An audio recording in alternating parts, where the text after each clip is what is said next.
Šta su to ekološka gnojiva, koja su najbolja, kada i kako ih primijeniti i koje su to njihove prednosti?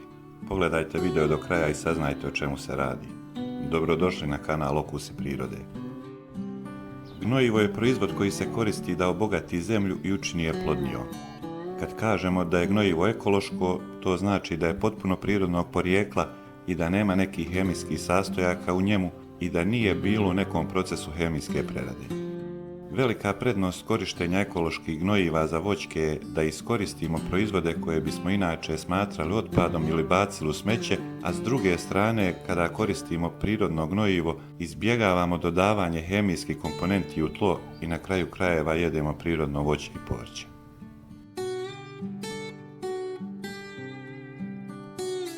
Na trećem mjestu je kompost. Kompost se radi od razgrađenih organskih materijala, možete ga napraviti kod kuće. To je stara prirodna metoda kojom ćete pretvoriti organske ostatke u plodni humus, samo morate spremiti kuhinske ostatke kao što su ljuske jajeta, kore od voća i povrća, talo kafe, grane od rezidbe itd. Ove stvari nemojte bacati, već odaberite jedno mjesto u vrtu gdje vam neće smetati i ako je moguće negdje u kraj vrta, pošto se ljeti može osjetiti neugodan miris. I na primjer sastavite 4 palete ili možete skovati od daske, a postoje i plastični komposteri i tu možete odlagati otpad. Prvo na dno stavite grane, pa možete pokošenu travu i onda ostale otpadke iz domaćinstva i ostalo sve što treba je da čekate, a vrijeme i bakterije će odraditi svoje, a vi ćete imati kvalitetno gnojivo od kojeg će vaše biljke mnogo bolje rasti. Na drugom mjestu je organski malč.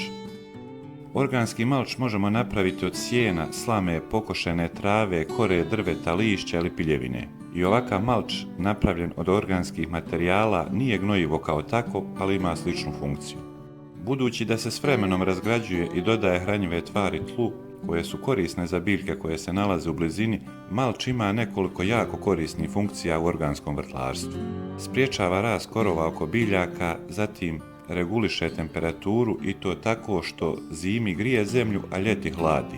Zadržava vlagu, što je posebno korisno tokom ljetnih mjeseci i na kraju se s vremenom razgrađuje i obogaćuje zemlju hranjivim sastojcima.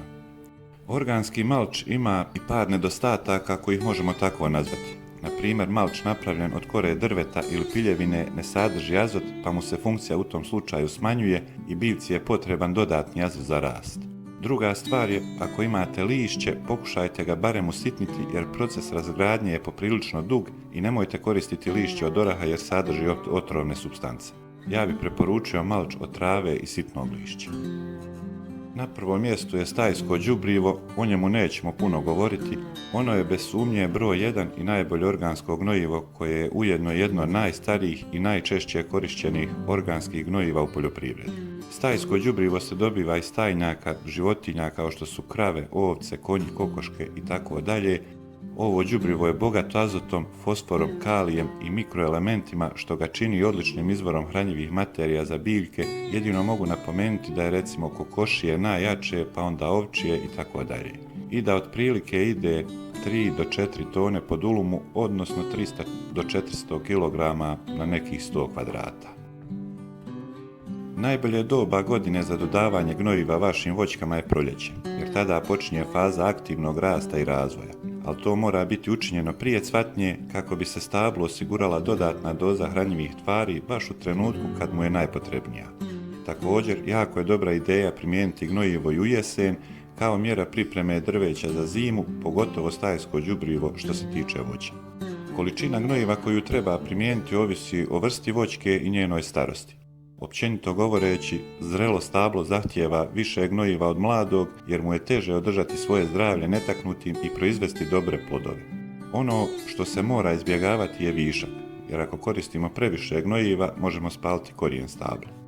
Za bolji rezultat ravnomjerno ćemo nanijeti organski proizvod oko zone korijena od debla prema vanjskom rubu krošnje, bez da gnojivo dodiruje deblo kako se ne bi oštetila kora i u slučaju velikih kiša može doći do truleži. Prvo stavite jedan sloj komposta i to bi bilo dobro da malo uskopate oko voćke, pa ga pomiješate sa zemljom, ali ne duboko, negdje oko 10 cm, a onda bi još bolje bilo po njemu staviti malč koji će ga štititi od brzog isušivanja i na taj način voćka dobiva više hranjivih sastojaka. Prednosti ekoloških gnojiva su mnogostruke, rezultate ćete vidjeti već pri prvoj žetvi gdje ste upotrijebili organska gnojiva, a ja ću evo navesti neke. Ekološka gnojiva sadrže i azot, i fosfor, i kalij i druge mikroelemente koji su neophodni za jačanje korijena i bujnu cvatnju stabla iz koje će kasnije proizaći odlični plodovi. Korištenjem ekoloških gnojiva povećavamo sposobnost tla da zadrži vodu i hranjive tvari, a to garantuje bolji pristup korijena hranjivim tvarima koje naše stablo treba. Što je tlo kvalitetnije i stablo može primiti više hranjivih tvari, a to znači da će stablo biti jače i brže se razvijati i bit će otpornije na štetnike i bolesti. U područjima uzgoja sa strmim padinama gnojivo pomaže održati tlo stabilnijim. Stabla, odnosno voćke tretirane gnojivom prirodnog porijekla, obično daju veću količinu plodova i ukus im je intenzivniji. To je zbog dodatne doze hranjivih tvari koje primaju i odsutnosti hemijskih elemenata u plodovima. Svako stablo može imati specifične zahtjeve u pogledu njege, ali organska gnojiva za voćke uvijek su dobra opcija da ih opskrbite hranjivim tvarima. To bi bilo to za ovaj video, pretplatite se na kanal Okusi prirode, a do idućeg videa lijep pozdrav!